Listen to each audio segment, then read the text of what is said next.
రానున్న రోజుల్లో తెలంగాణ రాష్ట్రంలో బీజేపీ ప్రభుత్వం పరిపాలన రాబోతోందని ధీమా వ్యక్తం చేశారు ఎమ్మెల్సీలు మల్కా కొమరయ్య, అంజిరెడ్డి. పెద్దపల్లి జిల్లా సుల్తానాబాద్లో ఎమ్మెల్సీలు మల్కా కొమరయ్య, అంజిరెడ్డిలకు భారతీయ జనతా పార్టీ ఆధ్వర్యంలో ఆత్మీయ సన్మాన కార్యక్రమం నిర్వహించారు. ఈ కార్యక్రమం బీజేపీ జిల్లా అధ్యక్షుడు కర్రె సంజీవరెడ్డి అధ్యక్షతన జరిగింది. ఈ కార్యక్రమానికి మాజీ ఎమ్మెల్యేలు గుజ్జుల రామకృష్ణారెడ్డి, కాశీపేట లింగయ్య, పలువురు ప్రముఖ నేతలు హాజరయ్యారు. బీజేపీ ఎమ్మెల్సీలుగా మేము విజయం సాధించినప్పటి నుంచి ఒక గేమ్ చేంజర్గా కాంగ్రెస్ పార్టీ భయపడుతోందని, రాబోయే స్థానిక సంస్థల ఎన్నికల్లో బీజేపీ అభ్యర్థులు విజయం సాధించే అవకాశాలు ఉన్నాయని, రాబోయే రోజుల్లో బీజేపీ అధికారంలోకి వస్తుందని అన్నారు ఎమ్మెల్సీ అంజిరెడ్డి. కాంగ్రెస్ పార్టీలో మంత్రి పదవుల కోసం గ్రూపు రాజకీయాలు మొదలయ్యాయని, రాబోయే రోజుల్లో కాంగ్రెస్ పార్టీ అధికారాలు ఉండబోదని, అధికారంలో ఉన్నప్పుడే మంత్రి పదవులు చేజిక్కించుకోవాలని ఇటు గడ్డం బ్రదర్స్, అటు కోమటిరెడ్డి సోదరులు పోటీ పడుతున్నారని ఎమ్మెల్సీ అంజిరెడ్డి అన్నారు. ఎమ్మెల్సీ అంజిరెడ్డి తన వేతనాన్ని 42 నియోజకవర్గాల స్కూల్స్ అభివృద్ధికి ఖర్చు చేస్తానని ఆత్మీయ సన్మాన వేదికపై అన్నారు. గత ప్రభుత్వం ధరణి పోర్టల్ తీసుకొచ్చి పేదల భూములను పెద్దల భూములుగా మార్చిందని, గత ధరణి పోర్టల్లో ఉన్న అధికారులే ఈ భూభారతిలో ఉన్నారని, అక్రమాలు చేస్తే భారతీయ జనతా పార్టీ వారి భరతం పడుతుందని అన్నారు ఎమ్మెల్సీ అంజిరెడ్డి.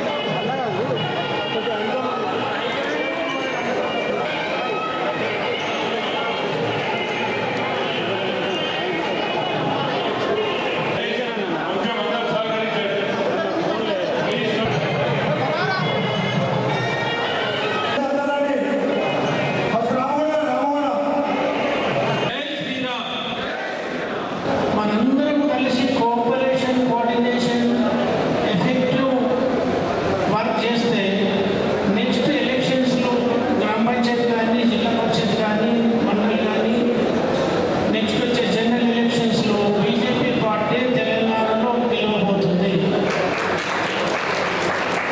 కాబట్టి దానికి మేమందరం కలిసి పనిచేయాలి. కోఆర్డినేటెడ్ ఎఫెక్ట్తో పనిచేస్తే ఇప్పుడు ముందు మేము ఎట్లయితే ఇద్దరము నేను పిలిపించారో అదేవిధంగా ప్రతి ఎలక్షన్స్లో ప్రతి ఒక్కరూ పోటీ చేసి గెలవడానికి ప్రయత్నం సిన్సియర్గా ట్రై చేసి చాలా మంది గెలుస్తారు, కొంతమంది ఓడిపోతారు. కాబట్టి అయినా కానీ మనం ముందుకు వెళ్ళాలి. కాబట్టి ఇండియాలో ఇప్పుడు ఒక మూడు స్టేట్లకి కాంగ్రెస్ ఉంది. ఎప్పుడైతే మేము గెలిచినామో ఒక గేమ్ చేంజర్గా కాంగ్రెస్ పార్టీ భయపడుతుంది. ఈరోజు రాబోయే రోజుల్లో లోకల్ బాడీ ఎలక్షన్లో గెలిపించే బాధ్యత మేము తీసుకుంటాం. మీరందరూ ధైర్యంగా అందరూ నిలబడాలని తెలియజేస్తా ఉన్నారు. మన గవర్నమెంట్ వస్తుంది రాబోయే రోజుల్లో, ఆ దానికోసంకే భయపడతా ఉన్నారు. ఉమ్మడి మీదే కాదు, ఉమ్మడి ఆదిలాబాద్ జిల్లాలో ఏమైతుంది, మంత్రుల కోసానికి కుర్చీల కొట్లాట అవుతుంది. గడ్డం సోదరులు ప్రేమ్ సింగ్ సాగర్, అక్కడ నల్గొండ పోతే కోమటిరెడ్డి సోదరులు జానారెడ్డి గారు కొట్లాడుతున్నారు. ఇక్కడ పోతే ప్రతి ఒక్కరు కొట్లాడుతూ ఉన్నారు. వాళ్ళకి ఏమైనా జరుగుతుందంటే రాబోయే రోజుల్లో మా గవర్నమెంట్ రాదు, ఇప్పుడున్నప్పుడే చదువుకోవాలి, నాకు మంత్రి కావాలి, నాకు మంత్రి కావాలని కొట్లాడే పరిస్థితి ఏముందంటే, ఇంద్రికాయలు ఏ విధంగా అయితే మనం పుట్టలు పెడతామో ఆ విధంగా కాంగ్రెస్ పార్టీ ఉంది. ఎమ్మెల్సీ గెలిచిన తర్వాత ఆ శాలరీ తీసుకోను, శాలరీ ప్రతి స్కూల్లో ఈ 42 కాన్సెప్ట్లు ఎక్కడైతే ఉన్నావో ఆ మాటకు కట్టుబడి ఉండి ఎక్కడైతే చూసినా కానీ నేను డెవలప్మెంట్ చేయడానికి ఆస్కారం ఉన్నా డెవలప్మెంట్ చేస్తాను కూడా మాట్లాడుతా ఉన్నాను. గత బీఆర్ఎస్ ప్రభుత్వం ఏదైతే ఉందో ధరణి ఫోటో తీసుకొచ్చి ఏ విధంగా అయితే చేసిరో, ఈరోజు భూభారతి మీరు తీసుకొచ్చిరో, దానికి మీరు పేదల భూములు కాపాడాలని డిమాండ్ చేస్తా ఉన్నాం. గత ప్రభుత్వం ఏదైతే చేసిందో పేద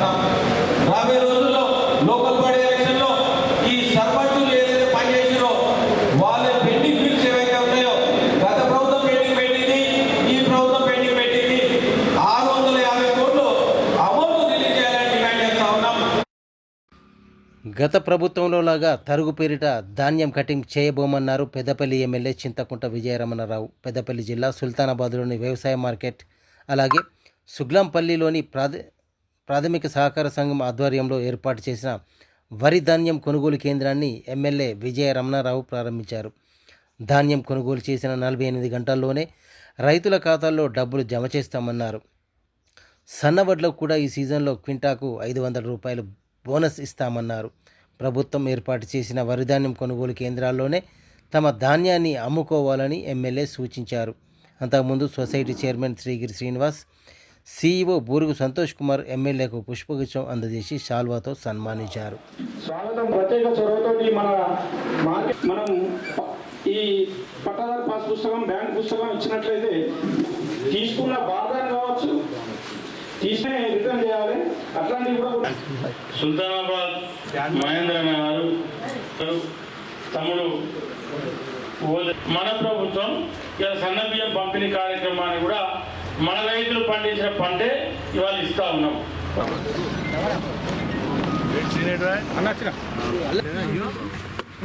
చూస్తే కింద మీద ఏది అనిపోయింది. తప్పకుండా మనసు ఏం పెట్టుకుంటానే ఆయన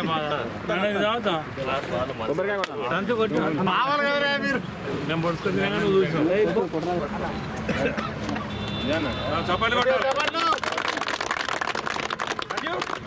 అవి ఎండ వాళ్ళకి ఎట్లా వస్తాను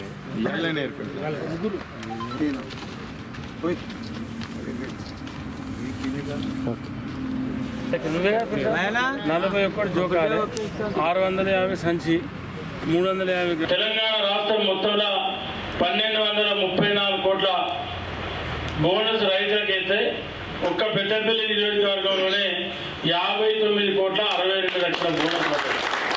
అంటే తెలంగాణ రాష్ట్రంలో అన్నిటికంటే ఎక్కువ నియోజకవర్గాల సన్నవడ్డు పండించిన రైతులు ఎవరంటే పెద్దపల్లి నియోజకవర్గ రైతులు సన్నవడ్డు పండించారు. ఇవాళ మన రైతులు పంట పండిస్తే ఇవాళ మన రైస్ మిల్లలు వెళ్ళిన బియ్యమే ఇవాళ రేషన్ డీలర్ల ద్వారా, ఇవాళ రేషన్ కార్డుల ద్వారా రైతు రుణమాఫీ జరిగింది, బోనస్ వస్తూ ఉంది. 4,500 ఎకరాల వరకు రైతు భరోసా ఎకరానికి 6,000 రూపాయల చొప్పున పడ్డది. ఈ నెల ఎండింగ్ లోపల మిగతా రైతులకు కూడా మిగతా రైతు భరోసా ప్రభుత్వం ఇవ్వబోతా ఉంది. ఇవన్నీ జరుగుతూ ఉన్నాయి, ఇంత బ్రహ్మాండంగా జరుగుతూ ఉంది. మళ్ళీ ఈ ఏసంగి పంటకు కూడా గత 3 పంటలకు ఎట్లయితే గింజ కటింగ్ లేకుండా రైతులకు ఏ రకంగా అయితే పంటను వడ్లను జోకి రైస్ మిల్లుకు పంపించి 45 గంటలలోనే రైతుల అకౌంట్లలో డబ్బులు వేసాము. మళ్ళీ రేపు ఇప్పుడు జోకినటువంటి పంటకు కూడా మళ్ళీ కటింగ్ ఉండదు. రైతు సన్నవడ్డకు బోనస్ వస్తుంది. ఆ రైతులకు కూడా 500 రూపాయల బోనస్ ఇచ్చే బాధ్యత ప్రభుత్వాన్ని. ఎక్కడ కూడా మోసం జరగదు. పెద్దపల్లి జిల్లా సుల్తానాబాద్ మండలం గర్రపల్లి గ్రామంలోని పెద్ద చెరువులో వింత వ్యాధితో చేపలు మృతి చెందుతున్నాయి. దీంతో మత్స్యకారులు ఆందోళన చెందుతున్నారు. గత 15 రోజులుగా చెరువులో చేపలు చనిపోతున్నాయని, ఎందువల్ల చనిపోతున్నాయో, ఏ మందులు వాడాలో తెలియక అయోమయానికి గురవుతున్నారు మత్స్యకారులు. చేపల ఉపాధిపై 1000 కుటుంబాలు ఆధారపడి ఉన్నాయని, చెరువులోని చేపలని చనిపోతే తమ కుటుంబాలు రోడ్డున పడతాయని ప్రభుత్వం ఇప్పటికైనా స్పందించి చేపలు మృతి చెందకుండా ఉండటానికి మందులు సప్లై చేసి తమ ఆదుకోవాలని ప్రభుత్వాన్ని కోరుతున్నారు మత్స్యకారులు. సుల్తాన్ మండలంలోని గర్రపల్లి చెరువు అంటే మరి ఉమ్మడి జిల్లాలోనే చాలా పెద్ద చెరువు. దాదాపు 1500 నుంచి 1600 ఎకరాల విస్తీర్ణం ఉన్నటువంటి చెరువు. మరి ఆ చెరువు పైన బెస్త సభ్యులు ఒక 150 మంది, ముదిర సభ్యులు ఒక దాదాపు 800 మంది, సుమారు ఇంచుమించు 1000 మంది ఈ చెరువుపై జీవనం కొనసాగిస్తూ చేపలు పట్టుకుంటూ బతుకుతూ ఉంటారు. మరి అట్టి చేపలు కూడా ఈ ఎండాకాలం సీజన్లోనే ప్రతిసారి చచ్చిపోవడం జరుగుతూ ఉన్నది.